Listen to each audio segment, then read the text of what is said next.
नमस्कार, आदाब, सत श्री अकाल। स्वागत है आप सभी का अपने यूट्यूब चैनल स्टडी पॉइंट में। आज हम बात करेंगे ईवीएस के कुछ इम्पॉर्टेंट पॉइंट्स के बारे में जो कि सीटेट एग्ज़ाम की दृष्टि से काफ़ी इम्पॉर्टेंट है। दोस्तों, अगर आप लोग इस वीडियो पर नए हैं तो प्लीज़ वीडियो को सब्सक्राइब कर लीजिए ताकि आगे आने वाले वीडियो आपको आसानी से मिलते रहें। तो आइए देखते हैं। सबसे पहले हम लोग बात करेंगे कि बालक की प्रथम पाठशाला किसे कहा जाता है। तो बालक की प्रथम पाठशाला परिवार को कहा जाता है। बालक की प्रथम पाठशाला परिवार को कहा जाता है। इसके आगे हम लोग देखते हैं कि ईमानदारी का गुण बच्चे में कहाँ से आता है। तो ईमानदारी का गुण जो है बच्चों में परिवार से ही आता है। ईमानदारी का गुण बच्चों में परिवार से ही आता है। आगे हम लोग देखते हैं कि ग्रेगर जॉन मेंडल जो है इनको आनुवंशिकी का जनक कहा जाता है। ग्रेगर जॉन मेंडल जो हैं आनुवंशिकी का जनक कहा जाता है। इन्होंने मटर के पौधे पर प्रयोग किया। इन्होंने ग्रेगर जॉन मेंडल को आनुवंशिकी का जनक कहा जाता है और इन्होंने मटर के पौधे पर प्रयोग किया और इन्होंने अपनी पूरी लाइफ में लगभग 2800 एक्सपेरिमेंट किए। इसके आगे हम लोग बात करेंगे कि आकार के आधार पर मनुष्यों के परिवार को कितने भागों में बांटा गया। तो आकार के आधार पर मनुष्यों के जो परिवार होते हैं उनको 2 भागों में बांटा गया है। 2 भागों में, पहला एकल परिवार और दूसरा संयुक्त परिवार। तो एकल परिवार क्या होता है? एकल परिवार में पति पत्नी और उनके अविवाहित बच्चे होते हैं। एकल परिवार में जो है पति पत्नी और उनके अविवाहित बच्चे होते हैं। एकल परिवार में पति पत्नी और उनके अविवाहित बच्चे होते हैं। दूसरा है संयुक्त परिवार। संयुक्त परिवार में क्या होता है? संयुक्त परिवार में 2 या 3 पीढ़ियाँ होती हैं, मतलब बच्चों के साथ साथ उनके माता पिता तथा उनके दादा दादी आदि सम्मिलित होते हैं। तो संयुक्त परिवार में 2 या 3 पीढ़ियाँ होती हैं। इसके आगे हम लोग बात करेंगे कि बाल विवाह निरोधक अधिनियम। जो बाल विवाह निरोधक अधिनियम है वो 2006 में आया। कब आया? 2006 में। पूछा जा सकता है क्वेश्चन कि बाल विवाह निरोधक अधिनियम कब आया। तो बाल विवाह निरोधक अधिनियम 2006 में आया, जिससे बाल विवाह पर नियंत्रण किया जा सका। बाल विवाह निरोधक अधिनियम के द्वारा बाल विवाह पर नियंत्रण किया जा सका। इसके आगे हम लोग बात करेंगे कि मशहूर कलाकार विष्णु चिंचालकर। मशहूर कलाकार विष्णु चिंचालकर हैं जो वो इंदौर एमपी के हैं, जो सूखे पत्तों से बढ़िया चित्र बना लेते हैं। सूखे पत्तों से बढ़िया चित्र बनाते हैं, इसीलिए ये फेमस हैं, मतलब चित्रकारी के लिए फेमस हैं। कौन? विष्णु चिंचालकर। विष्णु चिंचालकर को जो है सूखे पत्तों से बढ़िया चित्रकारी के रूप के लिए फेमस हैं, जो एमपी मध्य प्रदेश से हैं। इसके आगे हम लोग बात करेंगे चूहों में देखने की क्षमता कम परंतु सूंघने, छूने तथा स्वाद वाली क्षमताएं बहुत तीव्र होती हैं। देखने की क्षमता कम होती है, सूंघने, छूने तथा स्वाद वाली क्षमताएं बहुत तीव्र होती हैं। किसमें? चूहे में। क्वेश्चन पूछा जा सकता है कि किसमें सूंघने की क्षमता बहुत तीव्र होती है। तो चूहे में सूंघने की क्षमता बहुत तीव्र होती है तथा देखने की क्षमता बहुत कम होती है। इसके आगे हम लोग बात करेंगे कि गांधी जी की 150वीं वर्षगांठ। गांधी जी की 150वीं वर्षगांठ के लिए स्वच्छ भारत अभियान की शुरुआत की गई थी। कौन सी वर्षगांठ के लिए? तो 150वीं वर्षगांठ के लिए। काहे की शुरुआत की गई थी? तो स्वच्छ भारत अभियान की शुरुआत की गई थी। इसके आगे हम लोग बात करेंगे बच्चे एक खुले माहौल में अपनी बात को बेझिझक कह सकते हैं। बच्चे जो है एक खुले माहौल में अपनी बात को बेझिझक कह सकते हैं, जिससे उनमें अभिव्यक्ति की क्षमता का विकास होता है। जिससे उनमें अभिव्यक्ति की क्षमता का विकास होता है। अभिव्यक्ति की क्षमता का विकास होता है। इसके आगे हम लोग बात करते हैं कि बच्चों के बीच एक ऐसा माहौल बनाना जरूरी है। बच्चों के बीच एक ऐसा माहौल बनाना जरूरी है जहां उनकी बात संवेदनशीलता से सुनी जाए। जहां उनकी बात संवेदनशीलता से सुनी जाए, जिसमें वो अपनी बात को अभिव्यक्त कर सकें। बच्चों के बीच एक ऐसा माहौल बनाना जरूरी है जहां उनकी बात को संवेदनशीलता से सुनी जाए और वो अपनी बात को अभिव्यक्त कर सकें। इसके आगे हम लोग देखते हैं कि जिसको जो है एक प्रकार का खेल है जिसे हम लोग नॉर्मली कोलाज के नाम से जानते हैं। जिसको को कोलाज के नाम से जाते हैं। इसमें होता क्या है कि छोटे छोटे चित्र के छोटे छोटे टुकड़ों को जोड़कर एक बड़ा चित्र बनाया जाता है। जिसको खेल में चित्र के छोटे छोटे टुकड़ों को जोड़कर एक बड़ा चित्र बनाया जाता है। उसके आगे हम लोग बात करेंगे कबड्डी के बारे में। तो देखते हैं कबड्डी में जो शब्द प्रयोग में आते हैं, कबड्डी के दौरान जो शब्द प्रयोग में आते हैं वो कौन कौन से हैं। तो शब्द हैं छू किटकिट, हू तू तू, चेडू गुड्डू, हाडूडू, कबड्डी कबड्डी आदि जो शब्द हैं वो कबड्डी में प्रयोग में लाए जाते हैं। कौन कौन से? छू किटकिट, हुतुतु, चेडू गुड्डू, हाडूडू, कबड्डी कबड्डी आदि शब्द जो है प्रयोग में लाए जाते हैं। तथा कबड्डी में प्रत्येक टीम में 7-7 खिलाड़ी होते हैं। प्रत्येक टीम में कबड्डी में 7-7 खिलाड़ी होते हैं। और ये कबड्डी प्रारंभ कहाँ से हुई? तो कबड्डी का प्रारंभ जो है सबसे पहले तमिलनाडु से हुआ। कहाँ से? तमिलनाडु से। इसके आगे हम लोग देखते हैं, खिलाड़ी की योग्यता की पहचान उसके खेल से होती है, जाति या आर्थिक स्थिति से नहीं।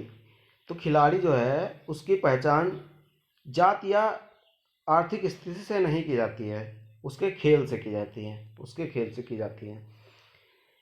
मान लो कोई छोटी जाति का है तो इसका मतलब वो अच्छा खिलाड़ी नहीं है, ऐसा कुछ नहीं होता है। या गरीब है, अमीर है तो अच्छा खिलाड़ी होगा, गरीब है तो अच्छा नहीं होगा, ऐसा कुछ नहीं होता है।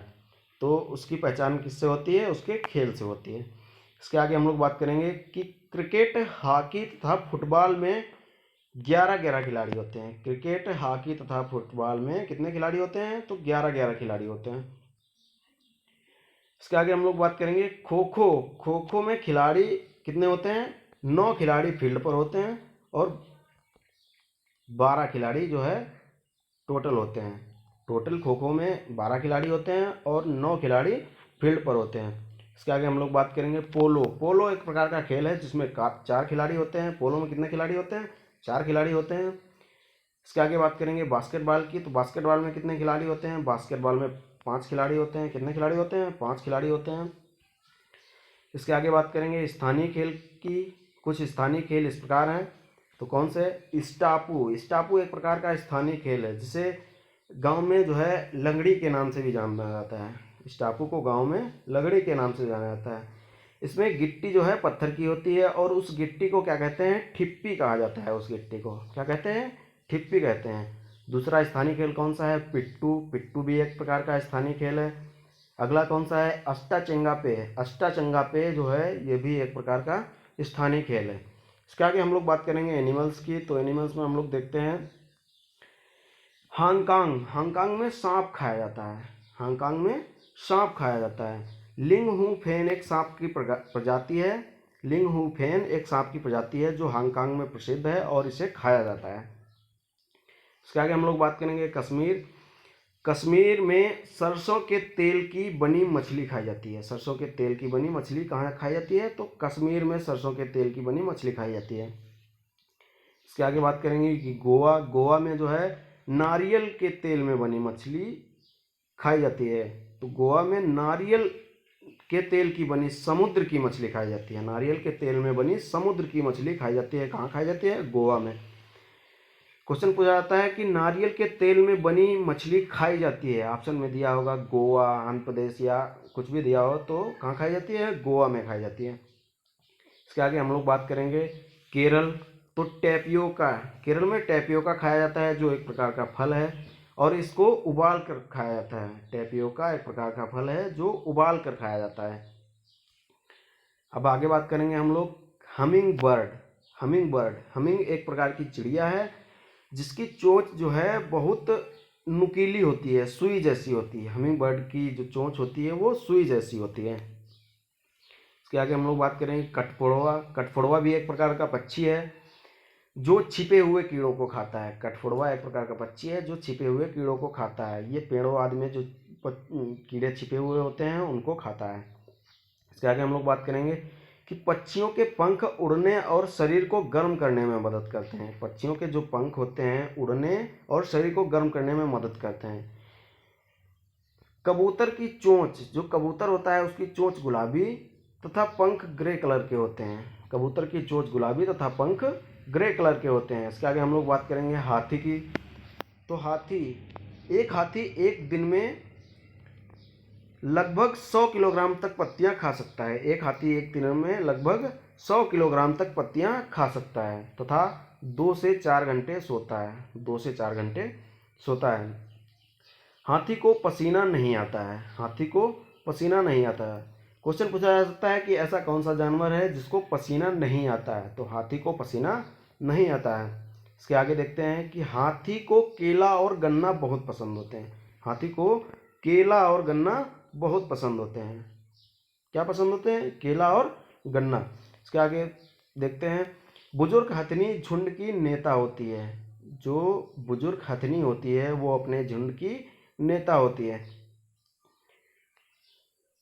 आगे देखते हैं, हाथी 14 से 15 साल तक झुंड में रहते हैं। जो हाथी होते हैं वो 14 से 15 साल तक झुंड में रहते हैं, उसके बाद वो झुंड को छोड़ देते हैं। कब तक झुंड में रहते हैं? 14 से 15 साल तक वो झुंड में रहते हैं, उसके बाद झुंड को छोड़ देते हैं। और एक झुंड में 10 से 12 हथनियाँ व बच्चे होते हैं। कितने? 10 से 12 हथनियाँ व बच्चे होते हैं। 10 से 12 हथनियाँ व बच्चे होते हैं। इसके आगे हम लोग देखते हैं कि हाथी को पानी और कीचड़ में खेलना बहुत पसंद होता है। हाथी को पानी और कीचड़ में खेलना बहुत पसंद होता है, जिससे उनके शरीर को ठंडक महसूस होती है। जिससे उनके शरीर को ठंडक महसूस होती है। अब इसके आगे हम लोग बात करेंगे, हाथी के कान पंखे की तरह कार्य करते हैं। हाथी के जो कान होते हैं वो पंखे की तरह कार्य करते हैं। हाथी के कान पंखे की तरह कार्य करते हैं। इसके आगे देखते हैं, 3 महीने के हाथी के बच्चे का वजन लगभग 200 किलोग्राम होता है। कितना होता है? जो 3 महीने का हाथी का बच्चा होता है उसका वजन लगभग 200 किलोग्राम तक होता है। इसके आगे हम लोग देखते हैं, अंडे देने वाले जीव। ऐसे कौन से जीव हैं जो अंडे देते हैं, या अंडे देने वाले जीवों को क्या कहते हैं? तो अंडे देने वाले जीवों को कहते हैं अंडज, और इनके कान नहीं दिखाई पड़ते हैं। अंडज जो होते हैं उनके कान नहीं दिखाई पड़ते हैं। बच्चे देने वाले जीव, ऐसे कौन से जीव हैं, या बच्चे देने वाले जीवों को क्या कहते हैं? तो बच्चे देने वाले जो जीव हैं उनको कहते हैं जरायुज। बच्चे देने वाले जीवों को जरायुज कहा जाता है, और इनके कान दिखाई पड़ते हैं। इसके आगे हम लोग देखते हैं, कंगारू और चूहा कभी पानी नहीं पीते हैं। ऐसे क्वेश्चन पूछा जा सकता है कि ऐसे कौन से जीव हैं जो कभी पानी नहीं पीते हैं? तो कंगारू और चूहा कभी पानी नहीं पीते हैं। इसके आगे हम लोग देखते हैं, कुछ जंतुओं के कान छेद जैसे होते हैं, मतलब बहुत ही छोटे होते हैं। तो वो कौन से जीव हैं? मेढक, छिपकली, मगरमच्छ, और भी अन्य जीव हैं जिनके कान बहुत छोटे होते हैं। कौन कौन से? मेढक, छिपकली, मगरमच्छ, और भी अन्य हैं जिनके कान बहुत छोटे होते हैं, मतलब छेद जैसे होते हैं। इसके आगे हम लोग देखते हैं, बगुला भैंस की पीठ पर बैठता है और कीटों को खाता है, जिससे भैंस को कीड़ों से छुटकारा मिल जाता है और बगुले को भोजन मिल जाता है। मतलब बगुला जो है वो भैंस की पीठ पर बैठा है और कीटों को खाता है, जिससे जो है भैंस को कीटों से छुटकारा मिल जाता है और बगुलों को भी भोजन की प्राप्ति हो जाती है। तो इसमें क्या होता है, बगुले को भी लाभ होता है और भैंस को भी लाभ होता है, क्योंकि भैंस की पीठ से कीट निकल जाते हैं और बगुले को भोजन के रूप में कीट मिल जाते हैं। तो इसमें दोनों को लाभ होता है। तो इस प्रकार के संबंध को हम लोग क्या कहते हैं? सहजीवी संबंध कहा जाता है। बगुले और भैंस में किस प्रकार का संबंध है? सहजीवी संबंध। इसके आगे हम लोग देखते हैं कि गिलहरी के दांत हमेशा बढ़ते रहते हैं परंतु काटने के कारण घिसते रहते हैं। क्वेश्चन पूछा जा सकता है कि ऐसा कौन सा जीव है जिसके दांत हमेशा बढ़ते रहते हैं? तो गिलहरी जो है उसके दांत हमेशा बढ़ते रहते हैं। गिलहरी के दांत हमेशा बढ़ते रहते हैं परंतु काटने के कारण घिसते रहते हैं। गिलहरी विभिन्न प्रकार की वस्तुओं को काटती रहती है, जिससे उसके जो दांत हैं वो घिसते रहते हैं। इसके आगे हम लोग देखते हैं कि राष्ट्रीय पक्षी कौन सा है? तो राष्ट्रीय पक्षी मोर है। मोर को राष्ट्रीय पक्षी कहा जाता है। आगे राष्ट्रीय पशु कौन सा है? तो राष्ट्रीय पशु टाइगर को राष्ट्रीय पशु कहा जाता है।